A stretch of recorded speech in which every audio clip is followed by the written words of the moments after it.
Well, welcome to Ask the Experts, the local regional chambers series to help business leaders grow their companies with practical advice and answers that you can implement right away.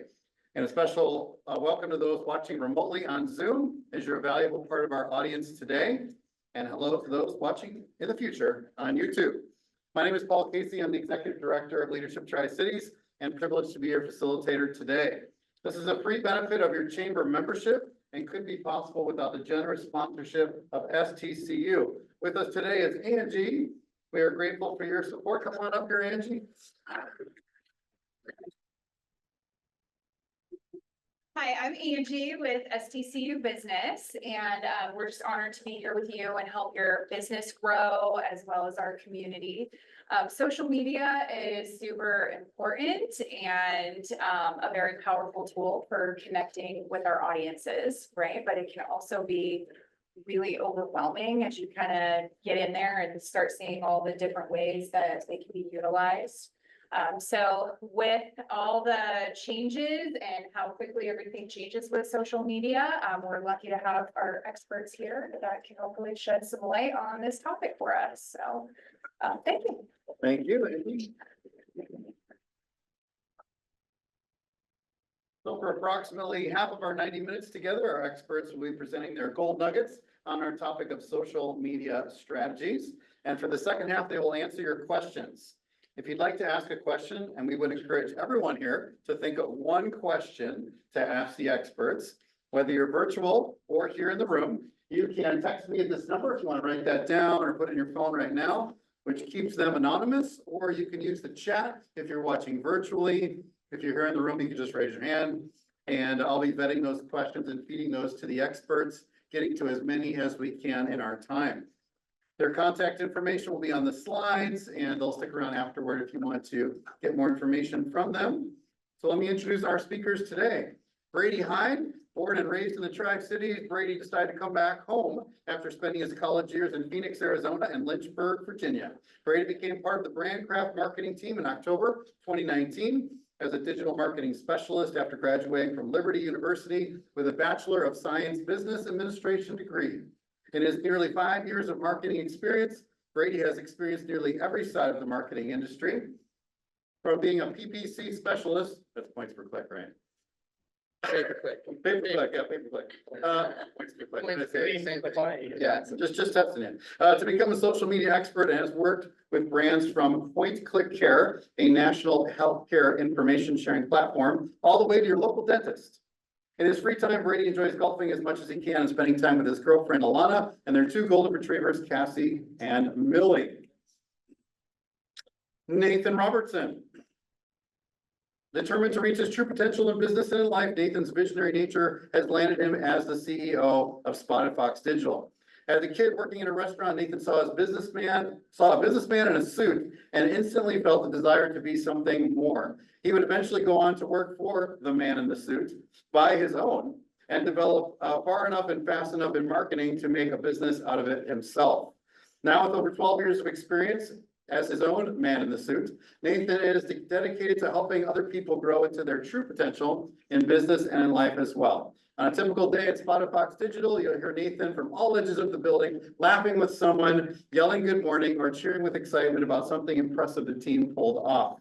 If you ask him, his high energy and positive outlook are fueled by his wife and his two daughters, who above all else have inspired his true potential. Because he believes being a husband and a dad is the ultimate suit. Look at that little story there. That's pretty cool. Pretty cool. That's probably your first tip for social media. Make it into a story. Let's welcome our experts today.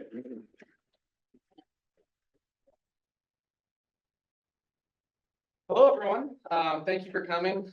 Thank you, Paul. Like Paul said, my name is Brady, and you guys are all here today to learn a little bit about some social media strategies to help us create some winning campaigns. So whether you're an entrepreneur, a local business owner, all of the strategies and tips that we kind of go over today are going to be useful with everything that you do when it comes to social media marketing. So when it comes to social media marketing on the paid side, we kind of have to start with the basics. Where am I pointing this thing? There we go. breaking it down to its core, why social media marketing? So why are you guys coming here and spending your time learning about social media? Why do we put our marketing dollars into social media? A lot of it just boils down to really this right here. It's because everybody that you know, your mom, your dad, your brother, your sister, your cousin, like I said, your local dentist, your local coffee shop, even my dogs have a social media platform that's run by me, right?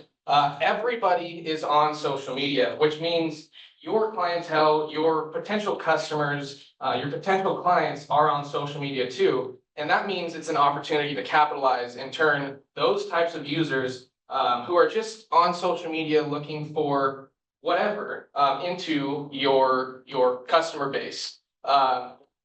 So a little bit more into, everyone being on social media, that's a lot of people. So here you have just a quick snapshot of, really how many people are on social media. And when it comes to that, we really have to start in a place of trying to figure out who our audience is, because we can't just sit here and send out a general ad to, someone all over the world and try and hope that, hey, I hope they're interested in what I have to offer. I hope that this service is going to resonate with them, or this creative graphic video, whatever, is going to resonate with our audience base. So when we look at, 2.9 billion users on Facebook and Instagram, 2.7 billion on YouTube, TikTok, Pinterest, LinkedIn, all these different social media platforms, we really have to kind of take a step back and really figure out how we're going to target these users and how we're going to engage them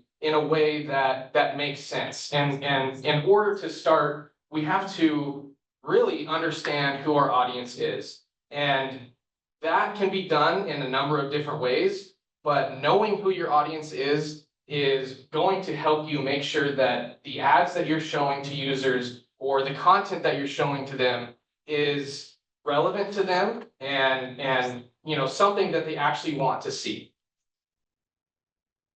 Which brings us into knowing your audience on more of a personal level. And so understanding your audience is extremely important. When we go to market, obviously, if you don't know who your audience is, you're kind of shotgun approach, hoping that, people who see your ads are going to find them and somehow, do business with you. And so this is actually a real life illustration of someone that is not currently using marketing the correct way. So trying to do marketing without knowing your audience. This is what it looks like. This picture was found, I think, online a few years ago from a movie, but anyways. So essentially the idea behind, knowing your audience is making sure that all of our dollars spent in marketing go to people who actually care. And so how do we do that? We make sure that we know who the audience is.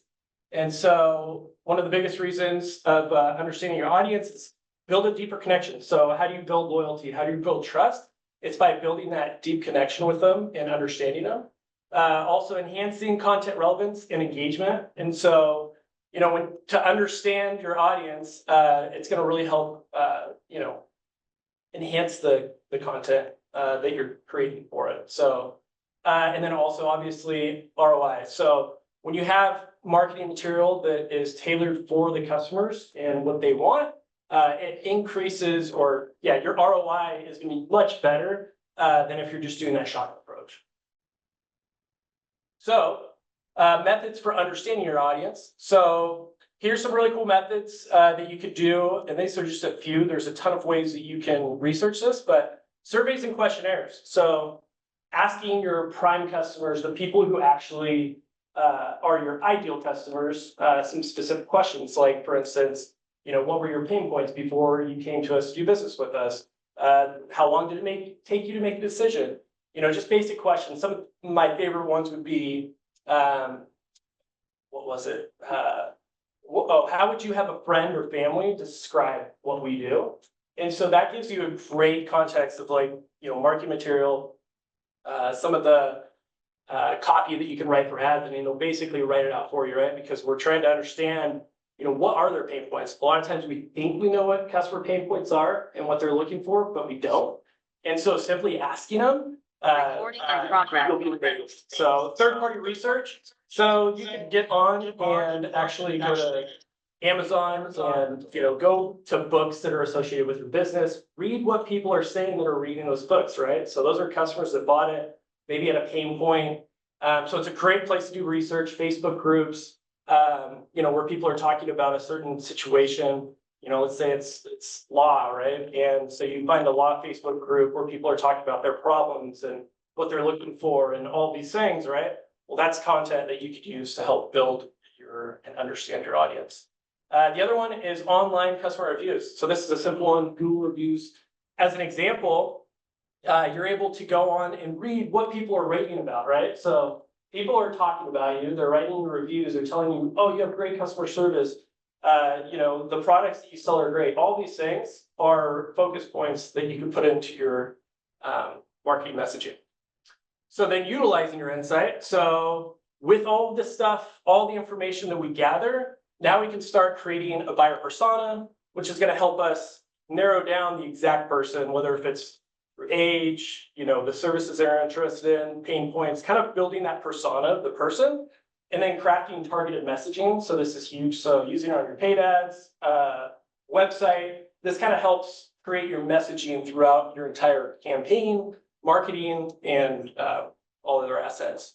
And then personalizing customer experience. So when you tailor your marketing, so let's say that, not everybody your service is for is gonna, want the same things, right? If you're male, you're not gonna want to get Rogaine, or you want to get Rogaine and not women products. So you're able to tailor your marketing specifically towards somebody that maybe has these pain points that's in that demographic, and you can use that. So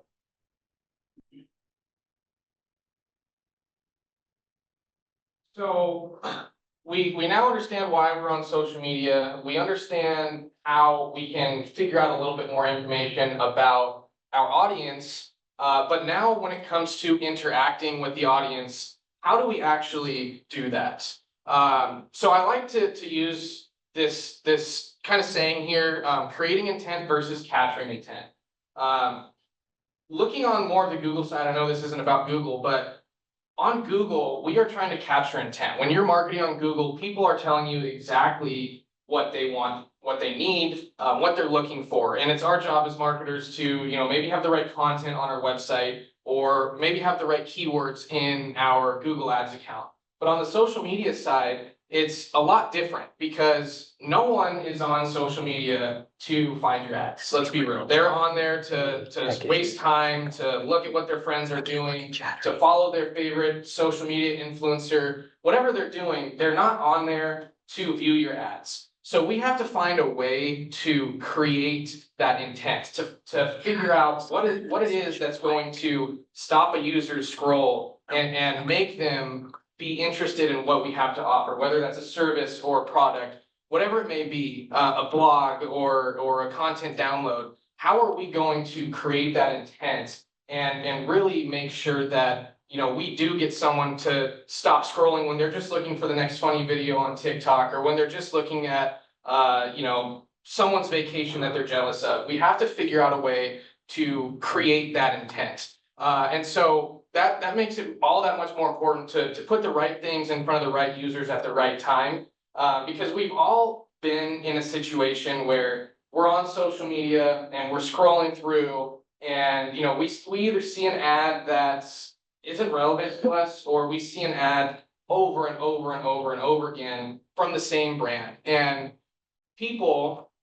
users on social media, they very quickly make a perception of a brand, whether that's positive perception or negative perception. And so we want to make sure that, we're not just showing the same ad over and over and over to someone, garnishing this reaction right here. That is a really quick way to just kind of have that negative perception of a brand follow you all the way through your social media platform. And like I said, people really make quick decisions on how they feel about a specific product, a specific company, or whatever you're advertising. So what we are trying to do is kind of make more of this reaction right here, where it's, hey, I do need that, or man, I really am interested in this. I want to download this blog, or I want to call this company because I've been doing the research, or the things that I've been doing on social media are very similar to, you know, whatever this specific ad is about. And pretty much everything that you do on social media is a way for these social media platforms to kind of put together a behind the scenes profile of who you actually are. From the things that you like to the things that you share, all of these are kind of intent signals to these social media platforms. You've heard people talk about the algorithm, right? You know, your algorithm's great. You have all these fun things that you like to see, and your algorithm, they're all different. And so if someone's looking at my algorithm, they might not really be enjoying what they're seeing on social media, or if I'm looking at yours, it's going to be completely different. So we really have to figure out, again, a way to create that intent. And that often comes in the form of, you know, first of all, making sure that we know our audience and know who that is, but then really finding ways to make engaging content, whether that's video or graphics or headlines, descriptions, calls to action, to really stop that user scroll and halt them in their process of just wasting time or just trying to go through and see what their influencers are doing. So it puts a huge stress on the importance of the content creation that you have behind your campaigns. All right, so content creation and curation. And so we don't want, when we go to the content side, we don't want to just go straight to the one knockout punch of like, here, buy my product, right? Like nobody really knows who you are yet. And that's just more of a bold approach to try to get somebody to buy fast, right? And so you'll see those sometimes, and a lot of people won't engage with those, and they won't take action. And that's why we have the marketing funnel. And so this is more going over the content of the what's inside of that, and not so much of the how to target. Brady's going to go over that shortly. But essentially, to break it down in an even easier way, so let's say, like, you know, treat the marketing funnel as if it were dating, right? You wouldn't just go up to someone and just say, like, would you marry me? Right? No. You would first catch their eye, right? So you attract. Secondly, you go and you take them on some dates and get to know each other a little bit more. And so you'd engage. And then after, then if everything goes well, you get down on one knee and you ask her to marry you, and that's converting, right? And so that's kind of the cycle to think about it. When you're approaching someone, you can't just go at it full force. So on the attract phase, this is all about very high level of attracting someone, right? And so not strong calls to action, showcasing behind the scenes, glimpses of your business operations, company culture, things that people can resonate with, and people and photos on the top of the funnel especially is extremely helpful for getting higher engagement. And that's what we want at this stage, right? And so the more that you have people in your photos, we've just seen a huge increase in engagement. And that's really what you're looking for, is that those people to say, hey, I like this, right? Well, they get put into the next phase of the funnel. And then services, you know, storytelling. And so, you know, instead of just coming out and saying, here's our services, buy from us, you want to do some storytelling, introducing the services that you offer, and then also sharing user-generated content. So if somebody posts something great about your business, or review, whatever it is, like, get that up. You can use that in your ad funnel to show them, you know, people are posting things. And the community involvement, obviously, that's another great way to build kind of that trust and showing people, hey, we're in the community, we're doing these things, right? Some other ones on the attract phase. And so we would have providing tips and tricks, tips and tricks related to the industry. So just giving them like some short, valuable information about what you do and maybe how they can do it themselves. Create how-to guide tutorials highlighting your expertise. So giving them, again, value, right? So the whole attract phase is all about building value, and then sharing insider news and sharing industry news and insights. Obviously something delivering value, right? We're just trying to, at this phase, hey, this is who we are. We're delivering value, right? And so when it comes into So this is one of a campaign that we ran for a local lawn care company here in the Tri-Cities. And so this is the first ad that we have. Another thing that I forgot to mention is at top of funnel, video views are extremely nice to have because you can use in Facebook's targeting. You can say, hey, if somebody watched 50% of this video, I want to collect them and, you know, send them this ad, right? And so if you use video, also engagement, so anybody who clicks on the ad, but it's more or less giving them a little bit of value. So an early spring, nourish your grass with a combo of fertilizer, pre-emergent herbicide to crabgrass, right? So we're giving them value. We're telling them, hey, this is what you do. We're not saying buy from us. We're just simply giving them some advice, right? And then they see behind the scenes of what Colonial does when they do the lawn care. And so then people are like, oh, okay, that's, you know, that's how it goes, right? And then the re-engage side. So now we know they're interested. So now we're gonna go ahead and give them more of what we do, right? And so now we could do some carousel ads showing before and afters. So let's say, speaking of Colonial, we show someone's lawn before, hey, Colonial came in, this is what we did, right? And they're going, wow, that's great. This company does a great job on the lawn, right? Or sneak peek of upcoming products. So educating people on the products that you offer and some new things that are coming to the industry. Short actionable tips related to the product or service. And so same thing, right? Giving them tips that are related to the product or service you have. And then a step-by-step guide on how-to video. So, you know, this is something, if you wanted, you could do like, hey, here's how you apply fertilizer, right? So a lot of times giving people the value and the know-how is they're not going to just go do it themselves. They're going to be like, oh, now I know what happens. Like, I don't want to do that, right? So then it kind of goes into that next phase. So this is an ad. So we did send message, right? So we're really trying to re-engage with them. And so, you know, showing a picture of a guy in his truck. Obviously, you're showing someone, they're waving, they're happy. And we had a lot of really good engagement on this ad. Then it goes down to the convert, right? We're getting on one knee and we're saying, hey, you know, we know now you're interested. You watched our videos, you downloaded some of our tips and you watched these things, right? Now we can put them in another step of the funnel, which would be our convert phase. And so this is using those calls to action. This is the time, right? This is when we're saying, hey, this is the offer we have. So like creating an offer for them, right? Like always having, hey, this is what we have. Schedule your meeting or schedule your, you know, buy now, here's our product, whatever it is, right? And there's a lot, you know, depending on your industry, there's a lot of different ways to word that and make it polished up. But the using calls, you know, the strong calls to action, shop now, get a quote, book now. So those are all key ways to really get that person into the next phase, which is purchasing phase and or getting a lead, right? And then case studies. So using case studies, this works extremely well. So you have this person go all the way through, they see everything you do.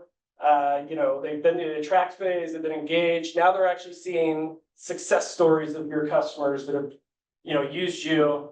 And so we, you know, I'll show you the next graphic right here. So we did this small graphic, basically quick little snippet of his review, and then get a quote now. And so basically with this is the converting phase.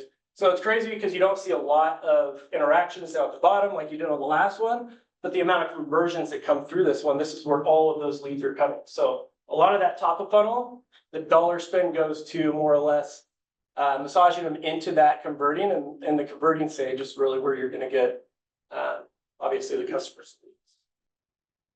Which brings us into the demographics. Awesome, thank you.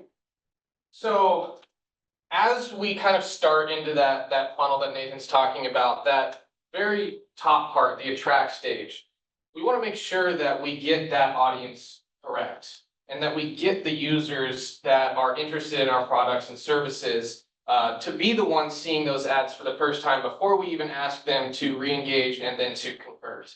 So we've kind of taken the approach of the 3,000 foot view, but now I'm going to take you a little bit into the weeds of how we actually do this. So like I mentioned earlier, you know, Facebook and Instagram and LinkedIn and TikTok, everything we do and everything that every piece of information that we give these channels kind of gives a background profile of who we are on social media. And so with Facebook and Instagram specifically, all of the next couple slides are Facebook and Instagram.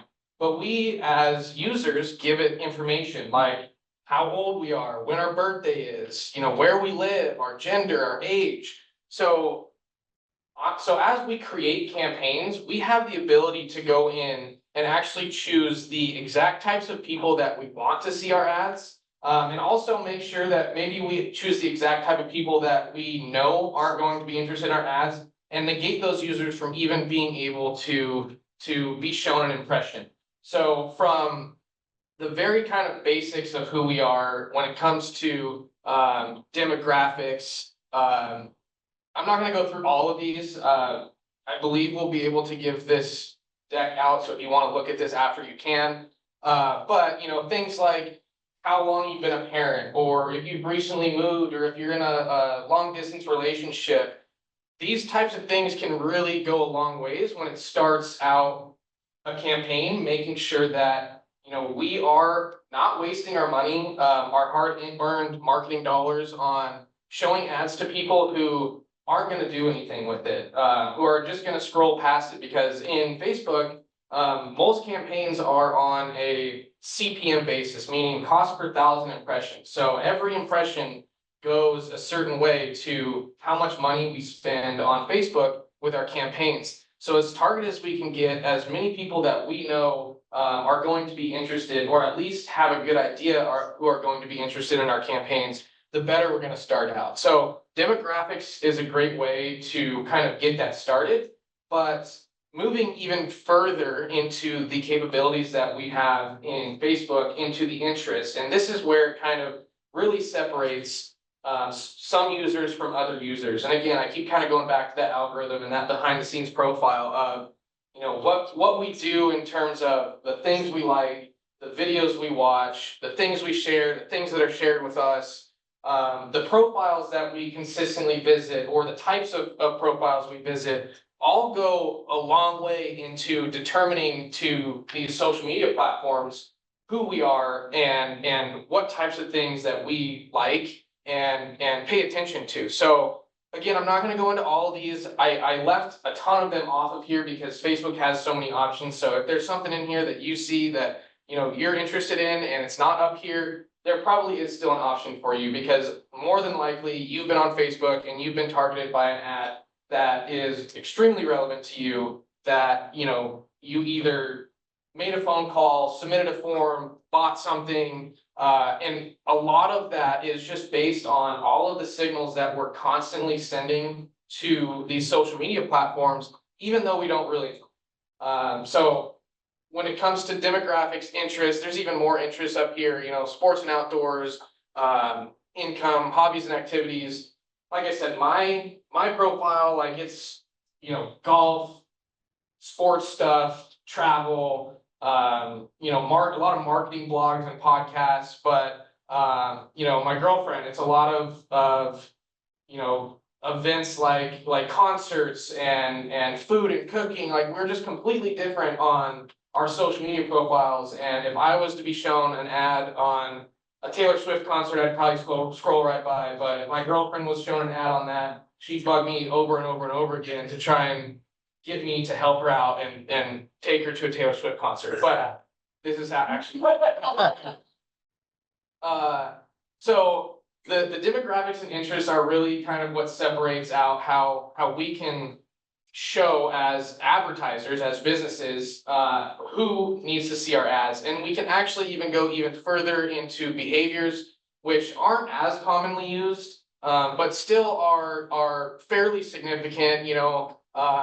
I've been at an airport before and been targeted with a neck pillow ad, and probably got under the frequent travelers column right there because I opened Facebook when I was at an airport. So all of these different things, these different signals, and the different ways that we're acting on these social media platforms go so far into the different categories that we are put in to help advertisers and businesses make sure that the relevance of our ad is directly related to what someone is interested in at that current time, at that current place. But you might also be looking at this. I'm not sure what all of you guys do here, but a lot of what I'm showing you is more B2C, business to consumer. And so you might be looking at this saying, you know, I sell paper products, or maybe you don't sell paper products, but you are in the B2B space. And a lot of what we just showed you here is very specific to B2C, but LinkedIn is also a very, very good platform with definitely similar types of targeting capabilities, but that are way more specific to a user's professional career. So audiences for B2B advertising. This right here, obviously Facebook and LinkedIn are different, right? But the way that we set up campaigns and the way that we nurture users from the awareness to re-engage to convert stage is extremely similar. And the way that we set up campaigns from our campaign to our ad sets to our ads is almost identical.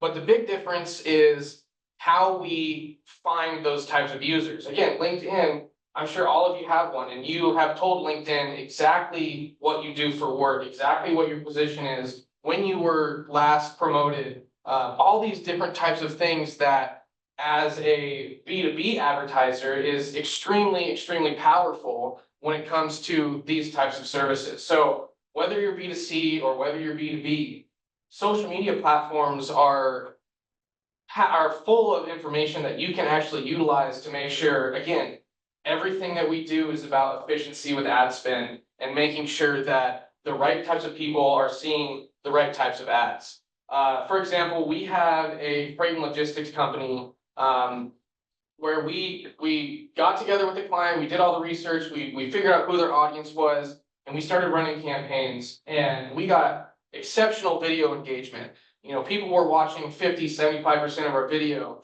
They were downloading some pieces of content, some guides, some blogs, some just additional pieces of content. But once we got them to the convert stage, asking if they wanted a quote or if they wanted to call us, we saw a huge drop off. And we kind of tried to figure out like, okay, what's going on here? And we really dove into the data and analytics behind it and started realizing that, you know, a lot of the people that we were going after here were not necessarily those who were in decision-making type of roles. So yes, they were interested in freight and logistics, but they weren't necessarily in a position where they could make a difference for our client.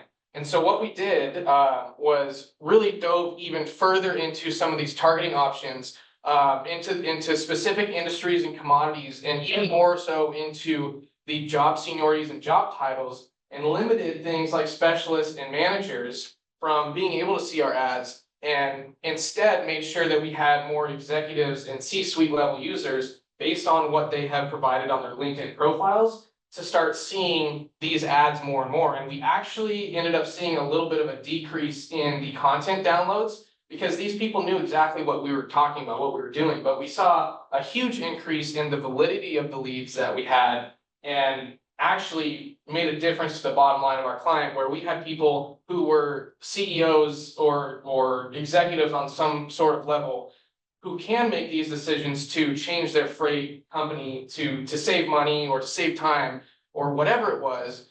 But we increased the amount of leads that we had that were actually meaningful to our clients. So there's just a ton of different things that you can do with these social media platforms when it comes to figuring out who to target. But again, we kind of keep going back to the attract, re-engage, and convert, and all of that wraps up into another type of audience, pretty much just called retargeting audiences, which we've kind of already touched on, but Nathan's going to touch on just a little bit more.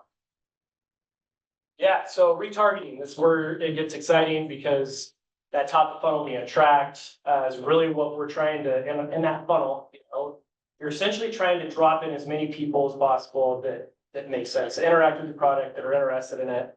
And then what do we do with those people? We have to retarget them, right? We can't just run ads and not have some kind of sequence in how they are delivered. And so, like I was saying before, like you can retarget on Facebook if a video, right? So if someone watched 50% or full length of your video, you can set up an audience and say, hey, I want to retarget these specific people with this ad because they watched this video, right? So you can get very, very detailed. But the retargeting is extremely important, And it's honestly like freaking lasers. So obviously, Dr. Eagle thinks that retargeting is super important, and I always follow what he does, so why retargeting matters so much? So if we're actually doing it correctly, we're gonna increase conversions. And so that, you know, the dollars that you spend at that bottom of funnel, is really you're gonna see those leads become extremely less expensive, coming in. And so increasing those conversions, enhanced brand recall, so they're seeing you more often, right? And so we're delivering ads, and we could set the restriction, right? If we don't want them to see it X amount of times, right? We could set all those in there to say, I only want, you know, this ad to be seen between, you know, this fraction or this number of times, 1 through 5 times or whatever, and then it will stop showing them the ad. Then, like I said, cost effectiveness, right? So you're gonna save money by retargeting versus just blasting that message out to everyone. So leveraging analytics.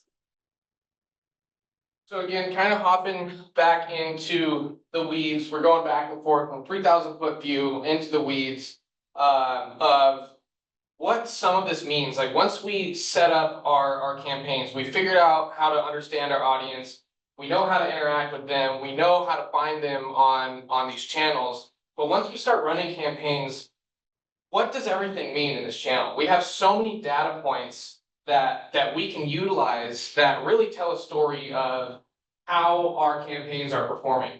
And that's pretty much, you know, once we get everything set up, that's the most important part of figuring out exactly, you know, is something performing well, is it not? And so I just have kind of a quick example up here. I'm not going to go through all these, but some of the different things that we look at. So, you know, from reach, you know, how many individual accounts saw our campaign, to impressions, how many total times have we shown our ad, frequency, you know, how many times do we show a specific ad to a single user? That's kind of going back to that first Michael Scott slide where he's really upset for seeing an ad over and over and over again. We want to make sure our frequency isn't too high. Other things like hook rate. Hook rate is, you know, the number or percentage of people who watch 3 seconds or more of your video. That goes back into the engaging content. Do we have something that is really capturing that person stopping that scroll? To hold rate, which is the percentage of people watching 25% or more of your videos. So once we get them to the video, do we have engaging enough content to keep them watching and to keep them interested in what we're talking about? So why do these KPIs matter? Again, you know, clicks, leads, all of that is important. But for marketers, for nerds like myself, it matters because it's a lot about kind of solving the puzzle. All of the data is telling you a story, and you kind of have to figure out the missing piece of the puzzle as to what's going on. So that's why we are always testing and trying to figure out what's resonating the most with our audience, what audience is resonating the most with our creative, or you know, what headline or what call to action or what landing page is working the best. And that's kind of where the fun part comes in, at least for me, where you know, we're really just pulling different levers, trying to figure out what is our champion ad. And so pretty much every single day, you know, we're checking in on some different tests that we're running for different accounts. So I kind of think about it as like going back to 7th grade environmental science. We're isolating an independent variable. So what that means is, you know, we want to make sure we're keeping everything in a test the same except for one thing, and try to figure out what that one thing is that's working the best. So whether that is utilizing the same video, same headline, the same landing page, and the same call to action, and we're testing our audience, and then finding out what of the two audiences work the best. And then from there, we keep that same audience, and we go back to, maybe we'll test next the creative. So maybe we have a video that focuses on benefits, or a video that focuses on features. And now we know that this audience works the best, and we're keeping the headline and the calls to action the same. And now we're trying to figure out what our champion video is. And we keep that process going and always try to make sure we're finding something, whatever we're testing, that video, headline, call to action, that challenges what we have as our champion to become a new champion.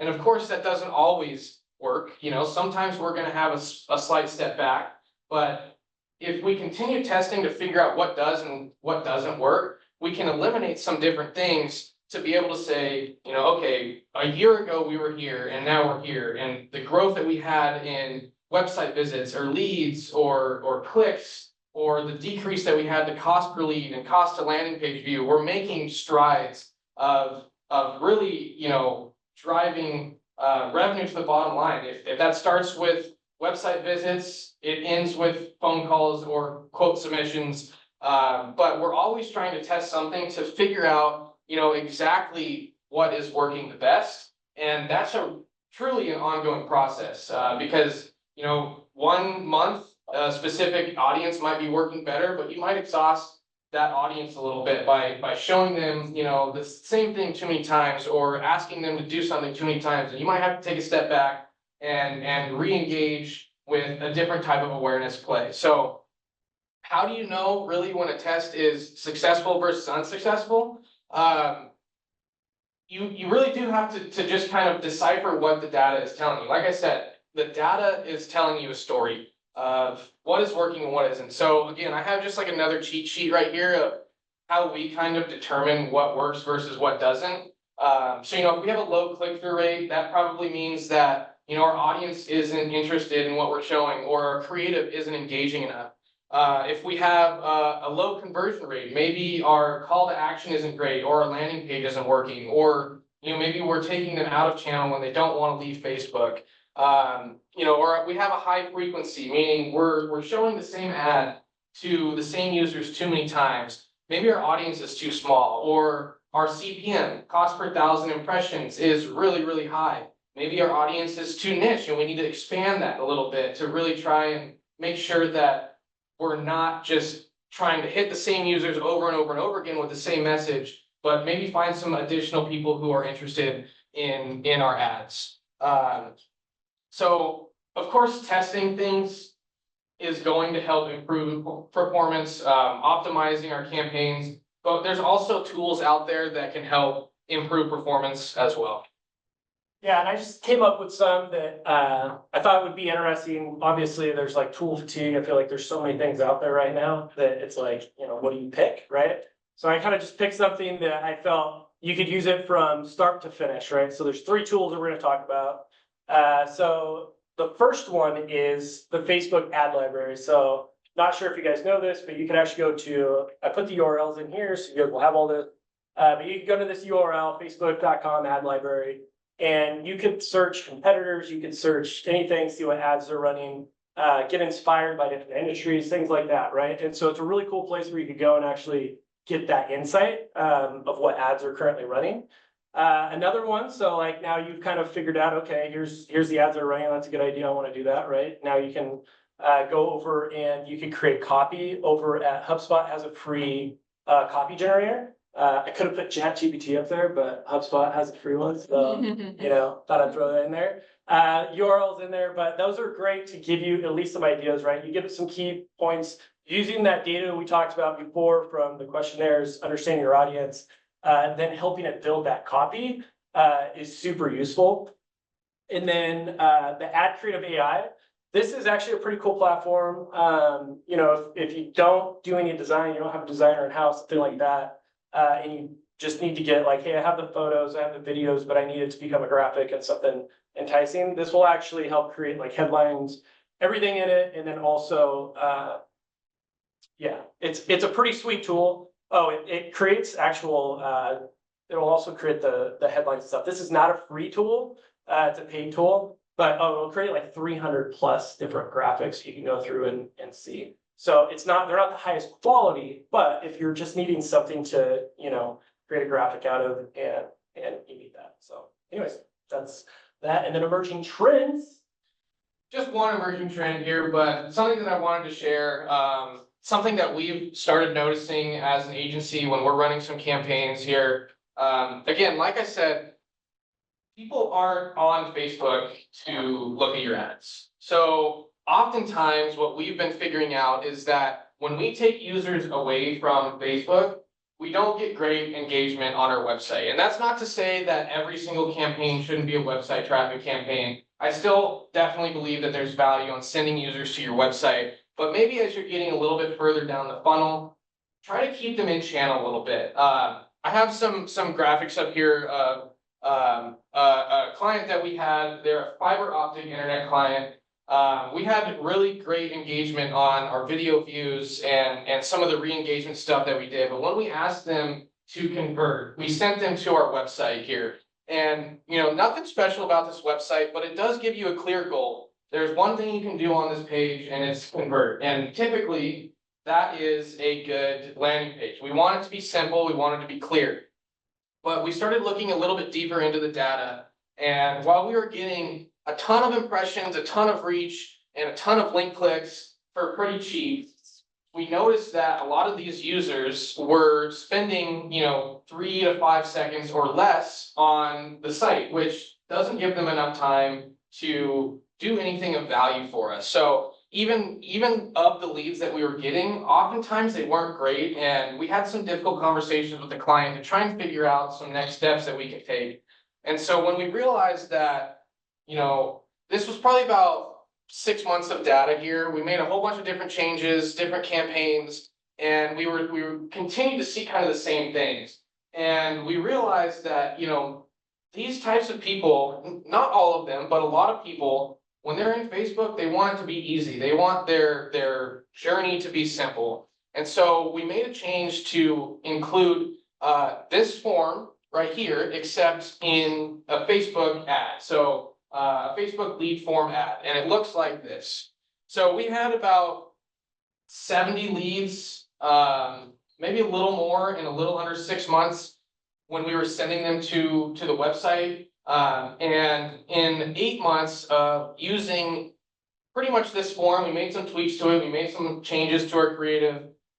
We saw 342 leads at $22 per lead. And you can see here we had significantly less impressions, significantly less reach, significantly less link clicks. And that's okay, because the end result is that we drove, I don't know, 300–400% more leads at a way lower cost per lead. And these types of users were actually converting on the back end too. So we had almost a 40% conversion rate from Facebook leads to actual clients. So again, just a really quick trend I wanted to share, that if you are struggling seeing, you know, your analytics showing that of all the people that you're getting to your website from your Facebook campaigns, and they're not spending a ton of time on your website, well, it might be just because they want a little bit easier ease of use, a little bit better experience, and keeping them in channel is often a really good way to be able to do that, because again, they don't want to see your ads, but if they find it easy, if it's relevant to them and you know, really going to be useful for them, oftentimes just keeping them in channel is going to make a huge difference. So from figuring out why you're using it, to understanding your audience, to interacting with them, engaging with them, all the way down to tools and trends. We hope you guys got some valuable information out of this, but that was our presentation about winning social media strategies. So.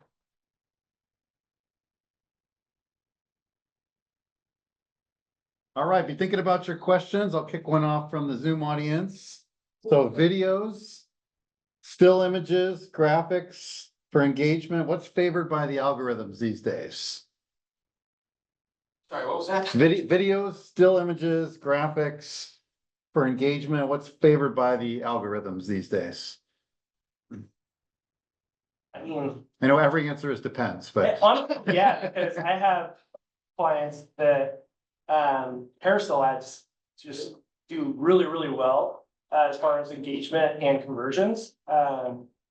But videos, obviously, videos do well, but it has to be, you have to have a really good call to action. Like, it has to be a good video for it to get enough views, because if you're not getting view-throughs on your videos, and that's why you have to get straight into it, right? When people are scrolling, when they come across a video, you don't want to be like, start with your logo, and then it's like, hi, I'm so-and-so. It's kind of like starting with like, hey, today we're going to show you X, and like, here, do this, right? And so it's really the trends on that side, I would say for video is more of like, just remember the time span that people are like what do you call it, time span, the attention span people have nowadays, it's like way less. And so what are you gonna do to stop it, right? Like, we talk about thumb stopping, like, what's gonna make them stop across the edge? Yeah, I think a lot of it too is kind of what portion of the funnel that you're in. 100%. A lot of times we find that qualifying users with video is a great way to start. Like Nathan was mentioning, retargeting users with anyone who watched 50% or more of the video. If they watch 50% or more, we know that segment of people are very interested, at least somewhat, in what we have to say and what we have to offer. And then as you kind of work your way down, video does well at converting, but I often find that carousel is a really great way to get the actual action that you want, whether it's a phone call or request a quote or send a message. So it kind of depends also on the stage of the funnel that you're in.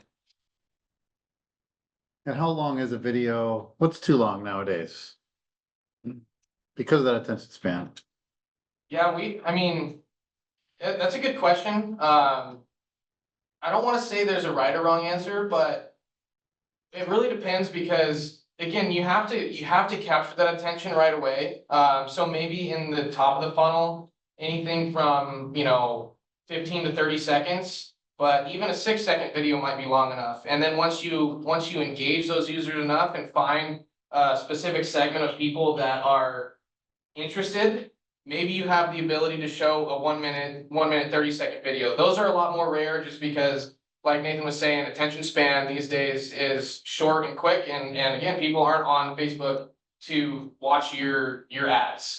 They're on there for their own entertainment. So it's a good question. There's no right or wrong answer, but testing out and trying to figure that out, depending on the service or the industry, might give you a good idea. Question in the room? I have a question. I'm intrigued with the LinkedIn, which I just started, and just a random question. Is it better to have a LinkedIn as your personal feed or business? Can you have it as a business? Yeah, that's a good question. I think it's important to have both. As a business, you're gonna want to post things about what you do and who you are and follow similar or have connections with similar businesses, people in your industry, and be able to see what they're doing as well. And then on the personal side, interact with people who are like-minded, who do the same things that you do. And I think that's where earlier in the presentation, I mentioned your local coffee shop also has a Facebook page, including your own personal one. So it's not too much different on LinkedIn. You just want to make sure you're available on either sense. And posting, if we're talking organically, posting on both of them, trying to get engagement in any way you can. One more question. Can Sure. you kind of limit the audience on LinkedIn? Yeah. Versus the same thing? Yeah, This it's is so intriguing for me. The LinkedIn is something that I'm just thinking is probably best Mhm. for my kind of business. Yeah, so with LinkedIn audiences, you can negate people. So, if you're only looking for small businesses to advertise to, you can negate, businesses with over 25 employees or who've been in business for over 10 years. And get very granular with, the types of job titles or job seniorities that you might want to advertise to. So it's very similar to Facebook's targeting, very granular, but just with a little bit different information that's provided by the user.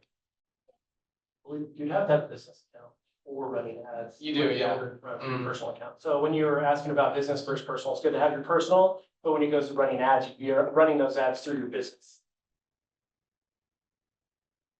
I have 2 questions. One, you've said the word carousel a couple times. I don't know what that means. Perfect. Yeah, no, that's great. So carousel ads are essentially, I think up to 10 images that you can choose. And the Facebook algorithm will actually, if let it, it'll change images, right? So let's just say like services, right? Like you wanted to show different services you offer. You could get really creative with these too and do like a full layout of it's all one image broken across it. So those where you can kind of swipe through. We, car auctions or car sales, right? So we'll show 10 of the cars, And the cool thing is if they engage, right, this would be an engagement, like swiping through. So that is really good top of funnel as well, because any engagement I get on an ad, right, maybe they didn't visit the website, but they looked at the cars, right? I want to retarget them back, but carousels are extremely, they're working extremely well, especially lately, I'd say, so. Second question is, if you give some ideas when you're saying how to stop the scroll, how do you create the engaging content if you're doing a video? Do you give like some quick openers that you think are really engaging? Put us on the spot. Like, just like some, yeah, what would, Well, do you have an industry? well, nonprofit, the Reading Foundation, but, so is it that you're trying to target your audience? Like, are you a young mom, or are you trying to say, here's a tip to, like, how do you start to get their attention? Yeah, I mean, there's a ton of different, I was like, instead of saying, are you a mom? Let's say moms, right? And so starting off like moms, are you a blah, blah, blah, blah, you get into it. But finding those folks, definitely, it depends on what industry. Yeah. For instance, if it was like real estate or some of the top 3 things you should think about before buying a house, right? So there's like, just want to get right into it So you're because, telling them what you're about to tell them, kind of? yeah, it's the hook, right? It's like, hey, I know you're gonna scroll past this, so I need to get the information as fast as possible. That's why I tell everybody, don't be like, hi, I'm Nathan, it's too long and people are just, they scroll past, right? So you have to really get into the meat Okay. of what it is. But yeah, so I would say like, it could vary in that direction, if that makes sense. But just thinking about it and like, okay, how can I get this hook out and, like 2 to 3 seconds. I would say also, as marketers, we're also consumers, so, as you're going through and scrolling. Take note of what stops your scroll and kind of realize what they're talking about that grabs your attention really quick and that keeps you looking at it. Because everyone in this room is a consumer, even if you're a marketer or whatever you are, you're a consumer in some way. So what works for you oftentimes might work for a whole bunch of other people. And finding trends too, so I don't know if you guys have seen the ones where it's like, a guy crashes on his motorcycle. And then it cuts, and then it's like somebody else running, Oh, right? yeah. Like a delivery guy that's like running with the. So like keeping up and being like, hey, that's a good idea, what can I do with my business? Then you don't even have to say anything, right? You're creating this engagement based off of, using somebody else's viral video Okay. and then putting yours into that. How often to post? And along with that, ratio of reel to story to posts. Is there it's probably not a magic ratio, but what would you say? How often? So this is organic. Mhm. Where's Alex? I have some, but I mean, not a whole lot, but the idea is that you are being consistent with it. So you don't want to flood your followers with a whole bunch of content that, they may or may not be watching. You don't want to spend all of your time trying to figure out what the next video is that you're gonna post, what the next reel is or informational post. But you want to be consistent with it. So I would say a couple times a day is, in my opinion, probably too much, but other opinions might be different. Several times a week, once a day, depending on what it is, you might want to change the way that you're throwing that out to people, whether it's a reel or a video or a graphic with a caption. But organic, I mean, is just about being there and showing yourself and what you do and who you are. yeah, and also it's important to understand, I guess, the audience you're targeting, because by posting organically, right? So for instance, we have like a client that they constantly have sales, they constantly have things going on. And so it's easy to get content to post. And so they're on like 5 posts a week. But then we have some clients, it's like more lawyer or, something where it's like they need to be present, but they don't need like this, hey, I'm here. And so it really depends on the industry. And honestly, if someone's really active behind the social media and they're able to get just like real content, like on stories. I know I just heard something recently where it was posting stories, you should not post like another story until after the next story. So like if you do a set of stories, don't start like another one. You want to wait until that one finishes and then restart the next day around that time. So timing really matters. I'm honestly, I think it's different for all of our clients. So it's like, you just look at, hey, what are the current, like, when are we getting engagement the most? You know, you just test it and find out eventually, like, hey, this is when our best time is for release. Can I ask another question? Yeah. Okay, my business is more focused on businesses who need space to rent, to do meeting, training and stuff. So how do we target those versus, I don't need public to see my post, say it. How do you find, what are they looking like? If you're sitting in your office, what kind of ad you will see if you're not scrolling to your. Yeah. Right. Yeah, no, and I guess that's kind of where like understanding who your audience is comes into play.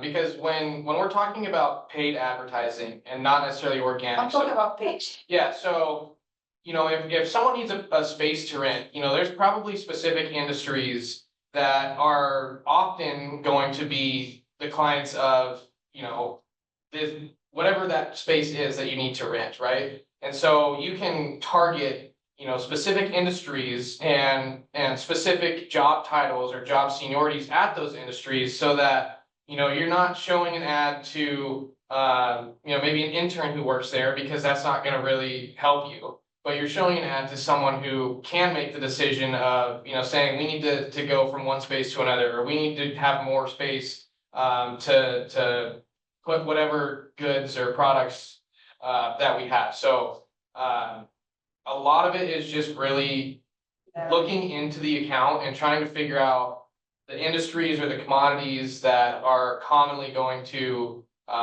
be using your services. And again, that starts with understanding who your ideal client profile is. Are your listings on like a LoopNet, or do you have your own website with? I'm brand new in this, so I have my Gotcha. website, I have a social page, I have all of that, Gotcha. My biggest challenge is really how to, because I mean, when you sit in your office and you're administrator in the kind of backtel, you don't necessarily watching your feed, like, I'm not Yeah. gonna send to your personal, Mhm. has to be on that Yeah. stuff that you can actually see me. Is Yeah. that even possible? That was just always kind of makes a confusion in my head, like just makes it like, I never worked in any office, so I don't know, what do you see? Gotcha. How do you target? Yeah. No, I would, yeah, if, you know, because you could, one thing that I would say you can always do is set up a retarget campaign from like anybody who visits the website, right? So if you had somebody come onto the website, now you can, you know, have carousel out of like up to 10 properties that you have listed, right, that you can retarget those with. But yeah, I mean, getting very specific with your audience, like, let's say you did a video and you're like, hey, I'm gonna show you the 10 places in the Tri-Cities that you can rent today. Let's show them, boom, boom, like you're giving them a variety of like, hey, this is what we do. It's more of like an opening, but targeting them, I really have to figure out, I guess, what your actual, you know, who we're trying to target, right? What locations they're in. This is one location, my own space to rent, and I'm sorry Gotcha. to make this. No, you're good. But it's interesting how that kind of really, each one of us probably have a different target. Mhm. Yeah, And may not be as broad as, Facebook or social media. Like, not all of us need everybody's service, correct? Yeah. Mhm. If you're just starting with paid ads, where would you start if you have a small budget? What platform would you start with? How much money would you put there just to see if it's working and sort out a strategy? Yeah, if you're just starting, you know, there's so many different starting spots. I've worked with people spending $500, maybe even less. And really, you know, if you are just starting, it's a lot about awareness. You have to have people who know who you are before you can ask them to do anything, before you can ask for their information or ask them to contact you. So videos are a great place to start. You know, even the AI content generator would be a great place to start that Nathan was talking about. But really, starting is the thing. You know, like you just have to figure out when and where you can start. I would say Facebook is a great place for that. But you're not gonna really know how to progress if you don't start at first and begin all the testing that I was kind of just discussing here and figuring out what works, what doesn't, if it's your video, if it's your audience. Starting and making that initial investment is the hardest thing to do, but it's the smartest thing to do in the long run.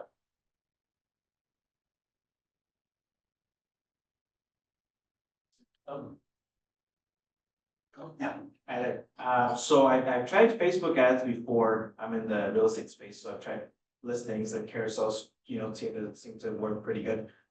When going around different platforms like YouTube or LinkedIn, Instagram, do the same ads kind of translate the same, or do you need to try different style of ads for those different platforms? I mean, Facebook has been great, it's pretty easy, so I've never used the other ones. That's a good Facebook question. is pretty saturated. Yeah, that's a good question. Typically what I found is that if a piece of content works in one place, it's gonna work in another place. Maybe for Facebook, the orientation of the video is gonna be a little bit different than in TikTok or in YouTube Reels. So, you might have to make some edits to the video, but overall, the idea of what you're portraying, if it works well in one channel, most likely it's gonna work well in another channel, but again, you have to test it out and make sure that it does. But from my experience, typically, what works in Facebook is gonna work in YouTube, is gonna work in TikTok. That being said, the audiences might be slightly different, but again, we're all consumers and a lot of consumers are very similar and we've kind of adapted throughout the years on what we look at and what we see and what we find as engaging. But the channel oftentimes is not necessarily the most important part. It's the creative and the audience that we're showing it to. Yep. Question right here first. So going back to the awareness part, I'm just thinking, as you're getting started, would you do a targeted ad to build awareness before you do a call to action, or would you do awareness videos and posts to get awareness to then do your first ad? That's a good question. So typically how I kind of think about it is, we do have a very specific way that we can find a niche audience and target to those types of users. But that doesn't mean that 100% of the time, all of those users are gonna find what we are advertising as relevant to them or that they need it. And so that's why, and Nathan was talking about this too, why we really try to find within the audience that we specify as who we think is going to engage most with our posts or with our ads. Try and figure out the users who are watching 50% of that video, 75% of that video, and you can create a retargeting audience of those types of people who have already engaged. And so we kind of call it like qualifying and then retargeting those users. Because there's no point to just like run a video and then run another ad to the same audience that is just asking them to convert.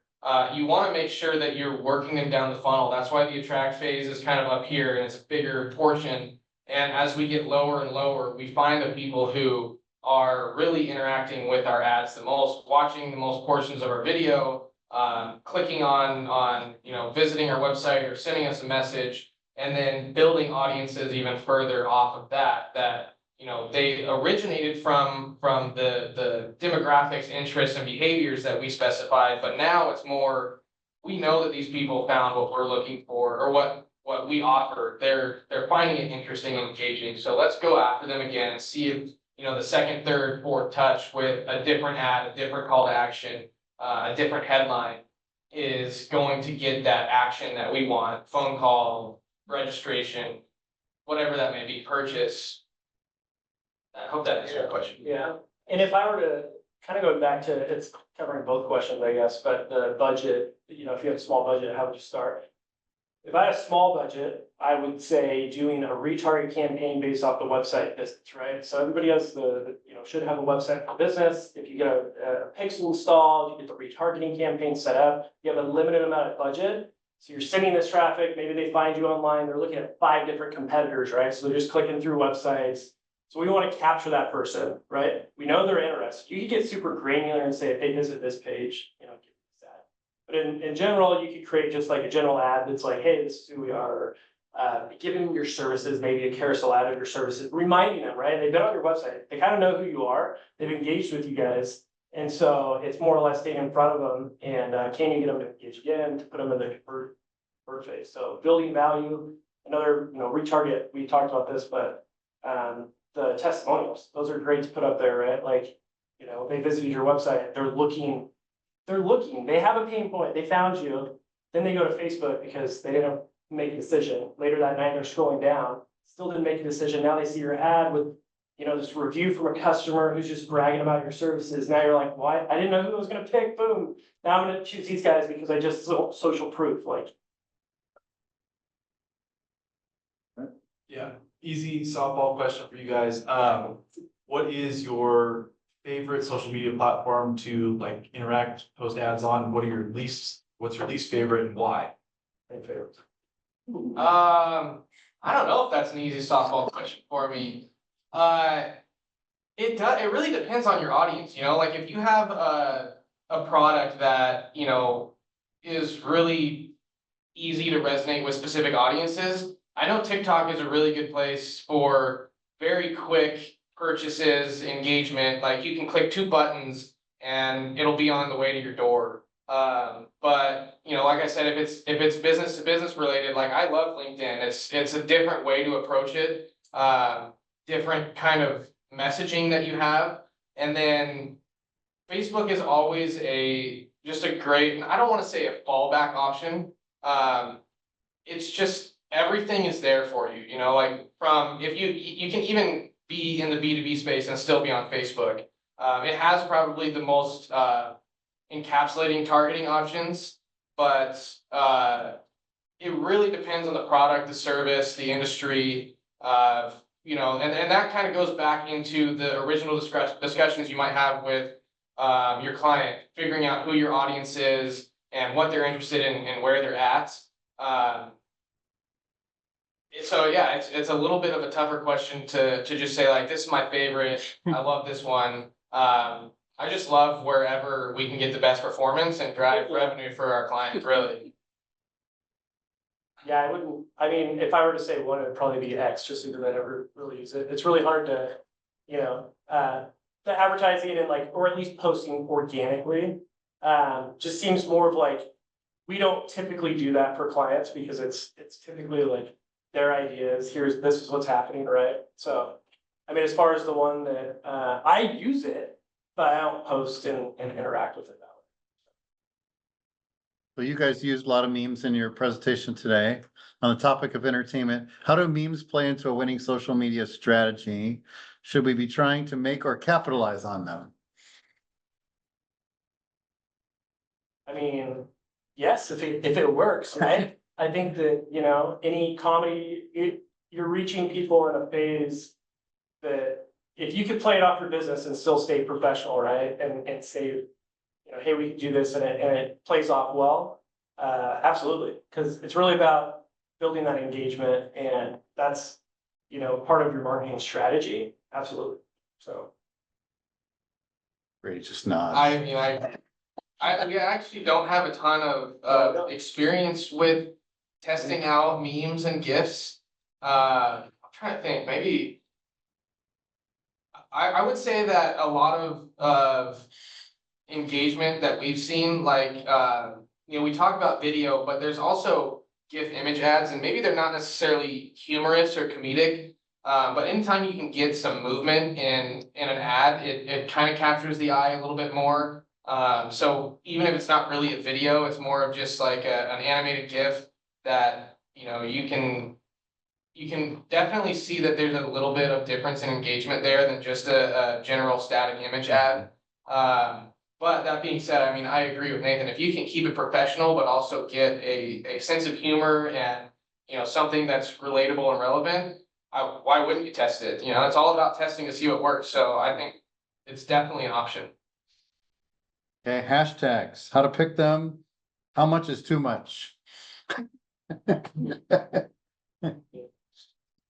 I know.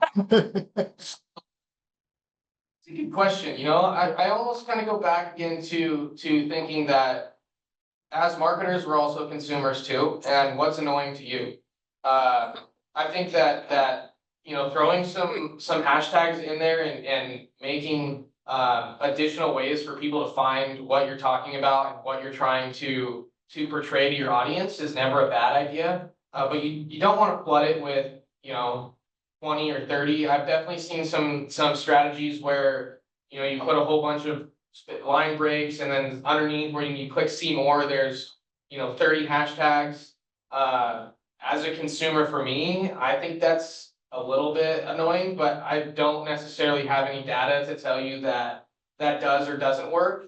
So I'm gonna keep going back to try to test it and see if that's something that, you know, you get more engagement on, get more clicks or more reach or better impression volume. I'm not necessarily speaking from experience there, but just as a marketer, that's kind of my general thought process with that. Thanks. What annoys you? I like that answer. How about long captions on short videos seems to be a trend. Do you both use those in your companies? Facebook is weird because it keeps changing like what it wants and, you know, for a while it was like, oh, use shorter because it's better and like it'll get better. And then it's now not saying use shorter. So I usually do a variety. So the cool thing is you can do. Might be more. It's definitely 5. Anyways, you can do a lot of testing on like different ways of talking to people too, right? Like short, long, you can do more pain point driven. You know, there's a lot of different ways that you can target them, but it's really, honestly, it really depends. And that's where the testing comes in, right? So the cool thing is Facebook's pretty smart and it'll actually start optimizing and if you're running multiple ads at the same time, it'll actually start spending money more on, you know, like the ones that are working versus the ones that aren't. And so that's one way that you can help determine which one is, you know, doing better. Any questions here in the room? Yeah, just. Since algorithms do change so frequently, how do you guys keep up? That's a good question. You know, that's a tough answer because I think, you know, really a lot of the times we have to rely on what we have in front of us. And Facebook is really good at kind of adapting and giving us some information that we utilize. Like all of the demographics and interests and behaviors that I showed on some of those slides, you know, they could be a lot different in a year from now or 2 years from now in how we find and target those types of people. Also just kind of staying up to date with trends, you know, like is short form video working better than long form video? Or it's gone back and forth, you know, where we found that organically long form video does really good at engaging users, but paid content, you know, 6 seconds to 30 seconds, that's kind of the sweet spot in making sure that, you know, not only do we engage the user and hook them, but we hold them with significant or not significant, but relevant content to keep them interested. So while the algorithm is always kind of changing and it's kind of vague, you know, we talk about the algorithm this, the algorithm that, and that's just kind of how we speak about it, but really it's just all of these signals that we're sending without us really knowing it to these social media platforms to help these platforms understand who we are so we can actually have ads that are targeted to us instead of just random ads from random companies that may or may not be relevant to us. Yeah, I definitely agree with that. One thing too is on the, can you repeat the question one more time? Yeah, how do you guys keep up with the algorithms and Yeah. trends that change so quickly? So one of the tips I would say is if you're in the back end of the ad manager and they do make a change or there's a new feature on, you know, that you can try, absolutely try it because you're gonna get priority when it comes to ad space. Because if it's a new feature, they also are testing that, right? And so they want to see how it does. And so I've, you know, had experiences that it works, you know, for a time and then, you know, it might die off a little bit, but that's one trick, I guess, that you can do is when there is something new on that, if it makes sense for your business, right? I would definitely encourage to test it, and then get the results back on that, so. All right, let's thank our experts today for their time and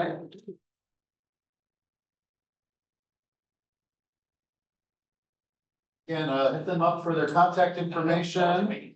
Their slides will be emailed to you if you registered for today, so always register for Ask the Experts, whether you're on Zoom or here in the room. And then the video today will be placed on YouTube as well, several days from now. Maybe tomorrow. Okay, probably tomorrow. We also again want to thank STCU for sponsoring Ask the Experts. Thank you very much, making it free to participate. Would you please do us a favor and fill out the survey that you got on your way in, so we can make these extremely valuable to those that our business colleagues will join us. You can just leave them face down on your table. And if you are on Zoom, there's the QR code there on the screen. If you would like to do that, that would be helpful to us. The next Ask the Experts, they're always on the third Tuesday of the month from 3 to 4:30. Our next one is July 16th. And our topic is mission, vision, and values. So if you don't have it for your company, why you need it? If you do have it, why does it need either a refresh or some alignment of how you do business on a day-to-day basis so that it will move the needle for you and it will develop a great culture. So mission, vision, values will be on July 16th. Again, hope you'll join us. The sign up either on Zoom or here in live, and we'll get you those slides. May your business continue to prosper in 2024 as we head into the second half of the year, and have a great summer.